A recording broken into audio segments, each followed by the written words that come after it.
Reka dusenga Imana. Data mu izina rya Yesu ndagushimiye kubw'uyu mwanya umpaye kugira ngo tuganire na bene data ijambo ryawe. Ndi imbere yawe ndasabye ubushobozi bwa mpwemu yera ngo bukwane nanje, kandi ico nase n'ibikorwa byose by'umugwanizi biza kugwanya ubutumwa bwiza mu izina rya Yesu. Ntibigire ububasha muri kano kanya Mana, ariko wewe nyene undongora uzobukoze. Ndagushima kubikora gutyo, ni mu izina ryawe ryera Yesu Kristo uri mu ijuru. Amen. Ndabaramukije bene data, amahoro ya Kristo Yesu nabane namwe mwese aho muri hose ku isi yose. Muri kumwe na Françoise HABONAYO, ndasubiye guhicubahira Imana data kubw'uyu mwanya impaye kugira ngo dusubire kuganira ku ijambo ry'Imana. Yesu nahabwa icubahiro. Uyu munsi ngomba kuganira namwe ku ijambo ry'Imana riri mu gitabo ca Luka, igice ni 12, turaraba imirongo mikeya hariya. Ku murongo wa mbere, muri ico gihe ishengero ry'abantu ibihumbi vyinshi rikoranira kuri we bakandagirana, ahera kubigishwa biwe arababarira ati, mwirinde umwambiro w'abafarisayo niwo buryarya. Nta catwikiriwe kitazotwikururwa, canke icanyegejwe kitazomenyekana. Nuko ivyo mwamvugiye mu mwijima byose bizokumvikanira mu muco, nico mwongoreraniye mu vyumba ahiherereye kizovugirwa mu mazu hejuru. Kandi ndabwira mwebwe abakunzi banje, ntimugatinye abica umubiri hanyuma batagira kindi bazobagira. Ariko ndabereka iyo mukwiye gutinya. Mutinyi yiheza kwica umuntu ikagira ububasha bwo kumukororera muri Gehenomu. Ni koko ndababwire, ni mube ariyo mutinya. Imana ishimwe. Haleluya. Turabona Yesu yariko araganira n'abigishwa biwe, kandi si abigishwa biwe gusa, tubona ngo ryari n'ishengero rininiya cane ryari riri kuri we, bariko baramwumviriza. Kuko umurongo wa mbere atubwira ngo ishengero ry'abantu ibihumbi vyinshi ngo ryakoraniye kuri we, ngo bakandagirana, bari benshi. Nawe iyumvire, Yesu yari amaze kumenyekana iki gihe, kandi abantu benshi bamwumvise haciye baca bagenda kumuraba, kuko bari bazi ati aho ashitse abagwaye acagenda bakijije, n'ijambo ry'ihumure n'ibintu vyinshi. Babonye rero aho Yesu ari hose bagomba gukoranira hari no kumukurikira. Nk'uko uyu munsi wowe nanje botubwira ngo yashitse mu gisagara kanaka, ndazi ko ufata itike ukagenda kugira ngo muhure n'uwo Yesu. Imana nishimwe. Naho niko byari biri, ngo acahera kubigishwa biwe. Imana ihabwa icubahiro. Naho bari benshi bamukurikira bamuzungurutse, yararavye abigishwa biwe, babandi bo hafi yiwe, ababwira amajambo akomeye. Ababwira ati mwirinde umwambiro w'abafarisayo niwo buryarya. Mwene data, ijambo ryitwa uburyarya wumenga hariho abantu bakunda kurikoresha mu buryo bwinshi. Abantu bararikoresha, bamwe bakavuga ngo rega ngo nukugira ubwenge. Aho gayakoresheje uburyarya, ariko mu rundi ruhande abibatirije irindi zina riryoshe ngo ni ubwenge. Ijambo ry'Imana ryavuze neza ngo mwirinde umwambiro w'abafarisayo niwo buryarya. Abafarisayo n'abantu bakunda kwiyerekana, bakerekana ko bakora ibintu vyiza, ariko mu vy'ukuri atavyiza bakoze. Kandi bagakunda kwiyerekana ikintu cyose bagikoze bagikorera en plein air, ahantu hibonekeza, kugira ngo abantu babashime. Yesu aravuga ati, yewe mwabakunzi banje, mwe mwabigishwa banje, umve ndababwire, mwirinde cane ntimukakora ikintu citwa uburyarya. Imana idufashe. Hanyuma aravuga ngo ngo nta catwikiriwe kitazotwikururwa canke canyegejwe kitazomenyekana. Mwene data ngire ko ndakubarira ngo kandi nanje ndavyibwira ngo nta kintu na kimwe kitazoshirwa habona umwami wacu Yesu azozira. Uyu munsi hari byinshi ushaka gukora ukanyegeza, ni byinshi cyane wakoze amafuti menshi uranyegeza, bituma abantu benshi barapfunzwe mu kibanza cyawe kuko batamenye ko ari wabikoze, canke naho abandi barariye rushwa baragufukira, amakosa yawe babegeka ku bandi kubera yuko washoboye kubifuka. Ariko ijambo ry'Imana riravuze ngo nta catwikiriwe kitazomenyekana. Data dufashe uyu munsi biracakunda kumbura ukinyegeza bigakunda, ariko ejo ntibizokunda. Ariko ndakugira inama mu izina rya Yesu Kristo, ubifukururira umwami Yesu, kuko niwamara kubifukururira umwami Yesu ukamwugurura ukamwereka umutima wawe uti data naracumuye, nibi nakoze ibi nibi mparira, ntibizoba bikibikwa ngo bizokwerekanwe cagihe ukundi, ariko Yesu acagendera abiguhariye. Yesu nahabwa icubahiro.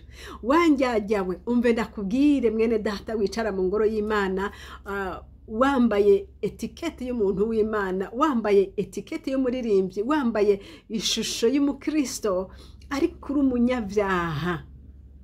Ubwo n'uburyarya butagira uko bungana kubera yuko wiyerekana uko utari. Endani wemera ukumeze. Niba uri umubeshi uvuga uti mwami wanje ndi umubeshi, ntabara mpindurira izina, Yesu arabigukorera. Niba uri umusambanyi uti data ngirira imbabazi jewe ndi umusambanyi, guhera ubwo ucubwe uhera kubiheba, Yesu arakugirira neza. Ariko ureke kuguma wiyerekana kuri umuntu w'Imana, mu masengesho ntusiba, mu rusengero ni wowe wicara ku ntebe ya mbere, mu bikorwa byose ni wowe umuntu wa mbere, ariko mu byaha kandi ni wowe umuntu wa mbere. Data atugirira imbabazi. Ngo nuko ngo ivyo mwavugiye mu mwijima byose bizokumvikanira mu muco, nico mwongoreraniye mu vyumba ahiherereye kizovugirwa mu mazu hejuru. Ni vyinshi umuntu akora yinyegeje, ni vyinshi umuntu yandika, ni vyinshi umuntu akora atashaka uwundi muntu ngo abimenye, ariko mbere ya data nta kinyegejwe, ashaka byose yo bifukura. Imana idufashe. Ku murongo wa 4 aravuga ngo kandi ndababwire mwebwe abakunzi banje. Kare yabwiye abigishwa biwe, ubona harongeye aravuga irindi jambo rikomeye ati ndababwire mwebwe abakunzi banje. Aho ni wewe ni jewe tubwirwa abakunzi b'umwami Yesu. Haleluya. Aravuga ijambo ryoshe ati ntimugatinya bica umubiri hanyuma batagira ikindi bazobagira, ariko ndabereka iyo mukwiye gutinya, mutinyi yiheza kwica umuntu ikagira ububasha bwo kumukorera muri gehenomu. Ni koko ndababwire ni mube ariyo mutinya. Bene data, iri jambo rirakomeye cyane. Twibukanye yuko ibintu byinshi umuntu abikoreshwa no kubera gutinya. Ugatinya umuntu utaranyica, ukaba wakora ibintu byose bishoboka kugira ngo uwo muntu ntabimenye kubera yuko utinya kwahava kugirira nabi. Ndibuka umunsi umwe nari umwana mutonya, ariko kandi nari nagiye kuramukanya hahandi umwana agenda kuramukanya ahantu. Hama rero aho hantu nagiye kuramukanya, baratakaza urufunguruzo rw'inzu bagiye kumesa, nanje nyene twajanye rukorerekera hasi, nca ndarufata ndarunyegeza.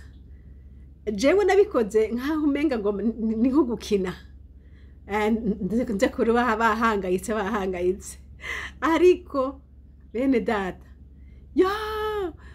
bararurondera, barashavura, bararondera, ubwoba burantera ntindapfuye. Nibamenya ko ari jewe narunyegeje baranyica kubera gutinya gusa. Kare nabikoze nkaho umenga ngomba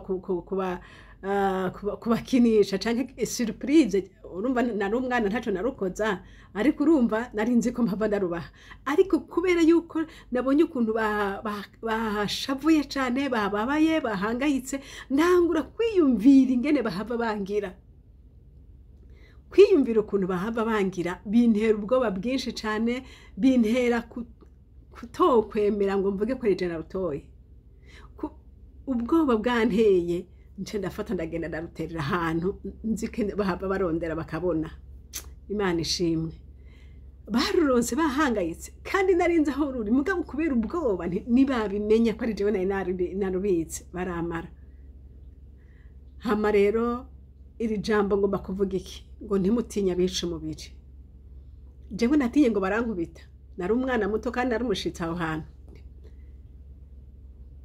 ntibarankubita canke barankankamira ndababara kandi kare nabikoze ndiko ndakina ariko ubu ibyo gukina ntibikirimwo ahubwo ngira ubwoba eka rero natwe bene data jambo ry'Imana yavuze ngo ntimugatinya bica umubiri iri jambo ngo ntimugatinya bica umubiri ibyaha byinshi cyane bikoreka muri iyi si byinshi nibyo gutinya abica umubiri nibyo gutinya umuntu ashobora kukugira ko ububasha akaguhana swat gatinya tiki kintu ninacemera ko eje nagikoze baramfunga ico bigatuma wo nuniru ntihagiye numwe bibarira kubera gutinya gusa ati ingaruka z'ibyo byihamba gushikira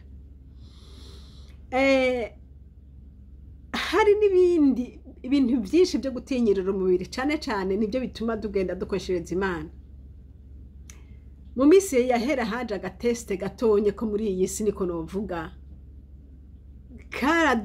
karatunyiganyije abantu benshi cyane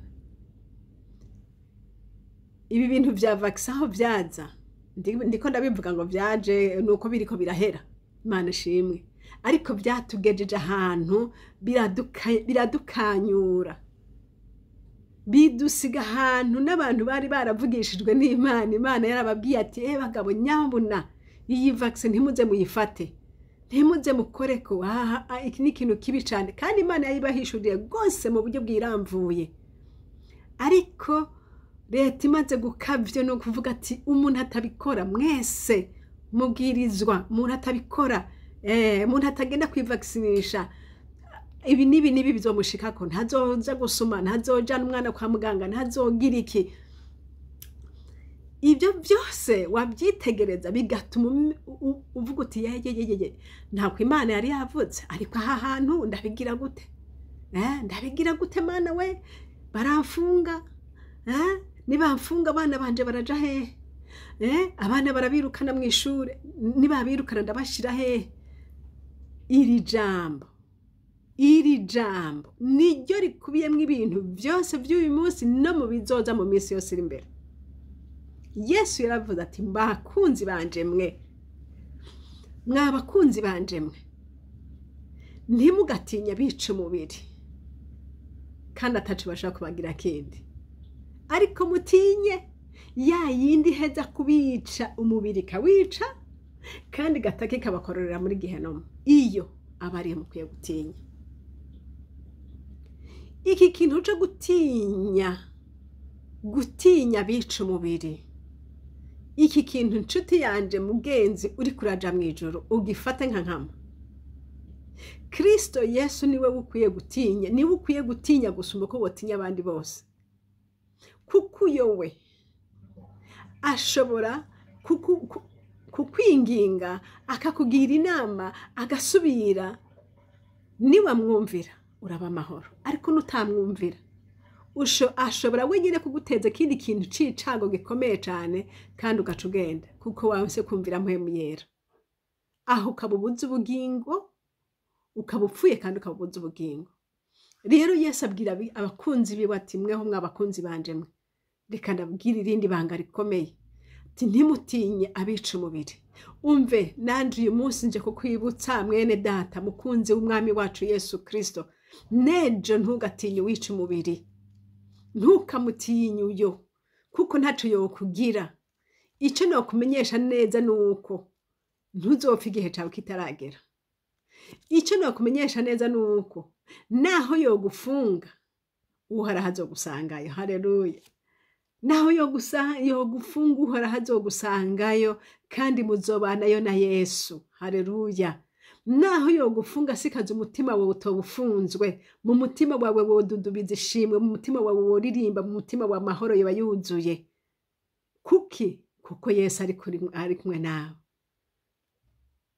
Ngo ntimugatinya abica umubiri, ntimukabatinye. Iyi si turimwo irimwo ibintu bikomeye cyane, irimwo amanyanga menshi. Baragiye ngaho baratubesha, baratubwira ngo baturonkeye ngo urukingo ngo rudukingira indwara. Abantu baraja aho ngaho barikingiriza ku bwinshi ngo bariko barikingira indwara, ariko hageze aho bonyene nibo bagwara n'ugupfa bagapfa kandi bikingije. N'abatakingije baragwara n'ugupfa bagapfa. Ariko Satani yahenda abantu avuga ngo nyarutsa ngo muhere kubatama ngo abatama ngo nibo bari vulnerable ngo nibo ngo ikintu cyose kije cyo bahitana hamwe batokwikingiza. Kumbe nibo bashaka kubanza guherako. Imana dutabare. Bene data tube maso, iyi si turimwo n'isi ya Satani. N'isi ya Satani iwacu ni mwijuru. Haleluya. Ariko Satani n'uburiganya bwiwe iyi si turimwo nuko nyene afise imigambi yiwe ariko arashitsa. Ariko abari muri Kristo Yesu tugende twumvira Imana. Tugende twumvira Imana, ntitugende nkaho umenga tugenda nk'impumyi, ariko tugende dusenga. Wumva uti data yavuze iki kuri iri jambo, data yavuze iki kuri iki kintu umwami Imana abivuga ku iki. Senga nshuti yanje, senga, kuko ibiriko biraza ni byinshi kandi ntituzobirengana tudasenze. Ariko hamwe n'ivyo tubeho tudatinya abantu. Ntugendere ku gitsure c'umuntu ngo none ngo bavuze ngo bitameze uko ngo bica bimera uko. Raba Daniyeli yaba yaratinya abantu, ntaba yaratse kujya kuri bijya byo kujya by'umwami. Aba yaciye abikora kubera gutinya ati umuriro urateye ubwoba. Ibihano birateye ubwoba. Ariko haleluya, ariko yari yaramenye ibanga ry'Imana. Ati Imana yavuze uku, ko data yavuze uku, nanje ndagenda gutya. Ndakwifuriza kugira ibanga ry'Imana. Ndakwifuriza kuba umuntu ufitaniye ubusabane n'Imana, ufitaniye de relation n'Imana. Ndakwifuriza kuba umukristo wo mu mutima, atari umukristo wo mu ishengero, umukristo wo mu mutima. Abantu benshi bahemukiye Imana n'abantu bitwa ngo n'abantu b'Imana. Ugasanga umuntu w'Imana by'ukuri waruzi ko ari umuntu w'Imana yuzuye mpemu yera, aravuga ngo ko naka yabikoze reka nanje ndabikore. Yesu umwami we, ko naka yabikoze. Uravyumva? Kumbe ntiyari ahagaze kuri Kristo, ahagaze ku bantu. Aha nakavuga ngo ngo none ngo reka ngo ko baca bankura mu kazi ngo none biragenda gute. Kumbe ntiyari yizigiye Kristo Yesu, ahubwo ari yizigiye akazi afise. Urumva ku buryo bw'uko avuga ati aka kazi nikahera jewe nzoba mpfuye. Ntiwumva inshuti yanje mwene data, duciye mu bintu bito mugabo byatwerekanye abo turibona aho tugeza mu kunda Yesu. Ejo hazoza ibindi binini yabisumba ibi. Ndakubwira nti bamaso kandi ugabe. Muri byose ikintu kidutera tugwa tukava mu Mana n'igiki no gutinya abantu, gutinya ngo ivyanje biraheze, gutinya ngo bimeze kuno. Nagiye nsanga abantu bari abantu b'Imana narinzi hageze kino gihe baciye bahindura rangaje ahinduka. Baca bamera nk'abisi ngo ngwerega ngo none ngwerega ngo turi mwisi. Tiens, none Yesu ntiyarazi ko turi mwisi, nabizi ko ariho turi. Natangaye kumva abantu bavuga ngo none ngo wocu ugenza gute ngo heraba ngo nta kundi ngo rega ngo turi mwisi. Aha, uri mwisi ariko uri umwana w'Imana. uri mu isi ariko nturi uw'isi. None kugomba kumera kuba mu isi ukagomba kumera nk'ab'isi kandi nawe wirugura uraririmba Yesu Yesu Yesu. Ariko kumbe ntiwigeze mumenye. Bene data ngwino duhindukire. Bakozi b'Imana suya musenge, musubire mwigishe, musubire mubwira abantu kuba abahizi. Icarico kuba abahizi icarico. Ejo nibaza muri iryo sengero bakagufatira ko inkoho bakavuga ati ubu nyene utemeye utemeye gukora ibi bintu bibi tugira tukubwire ubu nyene akazi kawe turaguhagaritse canke naho turakwirukanye. Ni bangahe bose bo kwihakana umwami Yesu? Imbona nkubone kubera gutinya. Ariko ndabatera intege muri kano kanya bene data bakunzi b'umwami Yesu, ibyo gutinya mubireke. Uyu mubiri mubereke kubabarira kuko nubundi uzopfa, nubundi uzokubitwa, nubundi uzomererwa nabi. Uyu mubiri Bibiliya yarambwiye ngo ntuzoraga ubwami bwo mwijuru. Nta habanamba. Uyu ntuzoraga ubwami bwo mwijuru kuko mwijuru nta kibora kizoshikayo. Imana idufashe. Rero nureke kuduhangayikisha uyu mubiri utubesha ngo ejo baragukubise, ngo ejo biragenze gutya, ngo ejo birameze uko, ngo ejo birameze uko. Data wo mwijuru adutabare.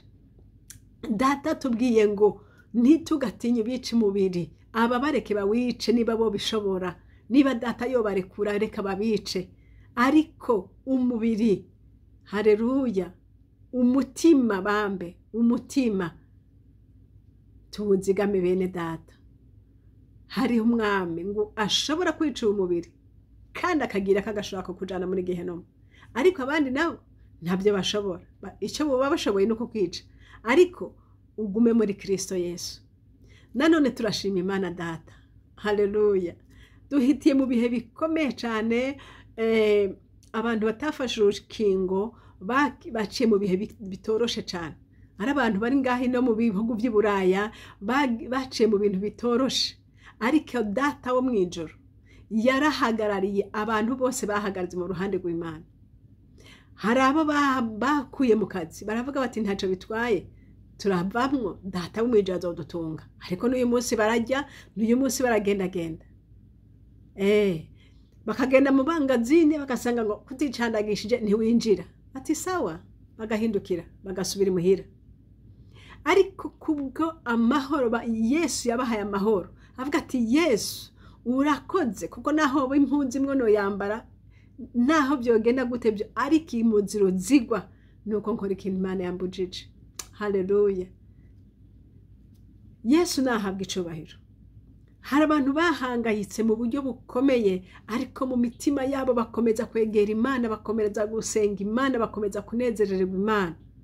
Gushika naho benshi muri byo bihugu batangaje bati ubu ibintu bya vaccine twabikuyeho, ubu nta kibazo mushaka kugenda aho mugasuma aho mushaka hose, ubu nta kibazo ibintu byose byakuweho. Ubu batangaje ngo covid ngo nico kimwe na grippe isanze, ngo naho wowe uyigwaye ntuzusibe ku kazi.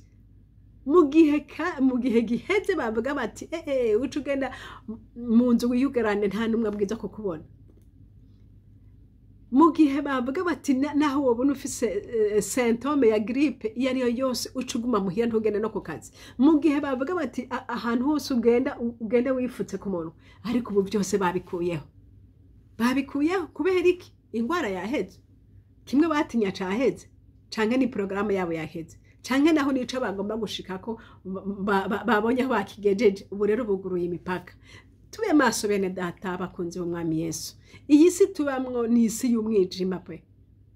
Ariko hamwe na Yesu dusenga, twongera tuba maso, umwami Imana azodutabara. Haleluya. Ubu none ko babikuyeho. Ko babikuyeho. Abantu ntibashishika gupfa. Abantu ntibagwara, baragwara. Ndagomba kuvuga ngo ube maso mwene data. Ejo hagiye kuza ibindi bintu bikomeye cyane. Ariko nabyo nyene bigusaba kuba maso no gusenga kugira ngo urabe ntuhuruduke. Kumbura ibi bihaciye bitubera isomo cyane ry'ibihe biri imbere. Yesu Kristo adufashe kandi adutabare. Ugume kuri Yesu. Niba Yesu yavuze Yesu ntabesha, Yesu avuga ukuri. Ariko icyo bikoze abantu b'Imana tumugumeko. Haleluya, tumugumeko. Niri jambo nagomba kubabwira bene data numva ryafashije umutima wanje. Yesu yabwiye abakunzi biwe ati mwirinde ntimugatinya abantu. Gutinya abantu inshuti yanje kuzokugeza kure. Gutinya abantu kuzogutuma ukora ibyo utokoze. Gutinya abantu kuzogutuma urogota ku Mana. Gutinya abantu bizogutuma ukora ibyaha byinshi. Ariko ntugatinye umuntu, ariko utinya Imana. Hagati y'icyo kintu umuntu yagusabye n'ico Imana yagusabye uje mu ruhande rw'Imana. Haleluya. Niho hari amahoro, niho hari gutunganirwa, niho hari byose tumeze dukeneye. Yesu yabwiye ishengero abigishwa biwe kandi arababwiye ati mwirinde abafarisayo. Mwirinde bene data, mwirinde abafarisayo. Mwirinde uburyarya, inshuti yanje mwene data, wirinde uburyarya. Nta kintu kibi nko kubona wanka umuntu hamukaguma umutwengera nkaho umenga amahoro kandi atari amahoro. Ugatera umuntu kukwihenda ko ngura umukunzi wiwe kandi uri umwansi wiwe. Ibyo bintu ni ibintu bibi cyane. Mbese jewe nkunda umuntu avuga ati wewe wanshavuje kuri ibi bintu wakoze uko bitangukwiye nukuri iki kantu wakigize wambabaje. Kuri ko kuguma untwengera kandi uzi neza ko nakubabaje kandi ubabaye mu mutima wawe. Reka twige kuvuga ukuri, twige kugendera mu muco nk'abana b'Imana. Ntitube nk'indyarya, indyarya ntizamenya Imana kandi ntizizoja mu ijuru. Ariko wewe mwana w'Imana ugende nk'uko bikwiriye, ugendere mu muco nk'uko nayo iri mu muco. Haleluya. Yesu adufashe kandi adutabare kugira ngo twige kugenda nk'abana b'Imana, twige kugenda nk'uko bikwiriye. Data ntaca azotwima, ntaca atazotubwira. Yaravuze ngo ntaca azokora atibi akabanga abasavyi biwe avugisha. Nanone mwene data ndakuremesha no muri bihe biri imbere uko byo babisa kose data ntaca azokubarira. Haleluya. Yaravuze. None rero twige kuba abantu b'Imana, twige kuba imbere y'Imana, twige kugenda imbere y'Imana ataburyarya, twige kuyirondera kandi na Imana iraboneka. Imana yo mwijuru ibahezagire. Mwari kumwe rero na Françoise HABONAYO, yari amajambo nagomba gusangira namwe. Imana ibubashe bahezagire. Haleluya.